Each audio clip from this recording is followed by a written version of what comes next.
Do watch my previous episodes on signs one is a narcissist if you have not yet. Let us look at the tactics a narcissist uses to manipulate and control their victims. This video is set to enlighten you so that you do not fall prey to narcissistic abuse, but be aware of them to save yourself before the damage is done. The first tactic is use of flying monkeys. Flying monkeys are those people who act on behalf of a narcissist when the narcissist cannot reach the victim to intimidate and inflict additional abuse or turmoil towards the victim. These are people who are close to you and the narcissist. They might be close friends, family members, parents, colleagues, or people known to both of you and the narcissist. The narcissist uses them to either spread rumors or gossip, threaten the victim, and paint the narcissist as the hero or victim, and the real victim as the perpetrator. The narcissist uses them as scapegoats when need arises, and uses them to control or lead the victim back to them.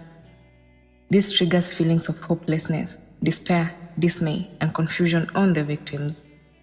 Always ensure that you get both sides of the story before taking sides, as you could be used as a flying monkey without your knowledge.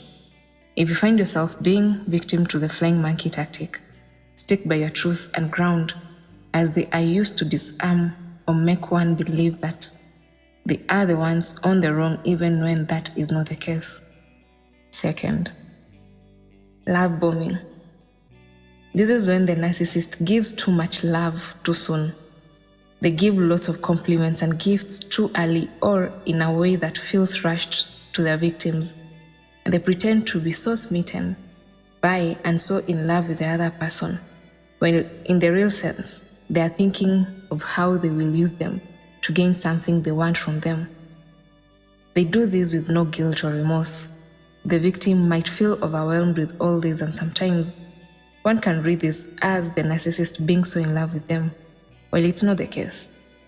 Once they get what they want from the victim, they abruptly pull back, and this leaves the victim confused.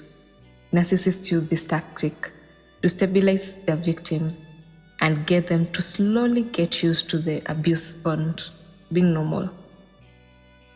Third, guilt tripping. This is a tactic intentionally used by the narcissist to control the other person's behavior by falsely accusing or having false narratives about the victim. They will discredit the victim in advance and ensure that as many people buy into the false narrative. This thus enhances negative emotions, and the victim will then always feel guilty and feel like they're not doing enough and they're the ones on the wrong always, and they fall into the trap of the narcissist. Fourth, hoovering. This is a type of emotional abuse or emotional blackmail by a narcissist.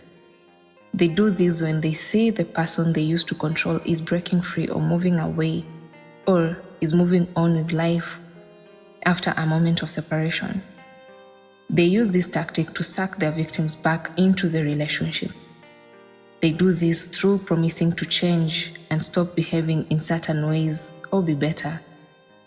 They might even temporarily change until their victim gets back to their trap. Then they go back to their previous behavior.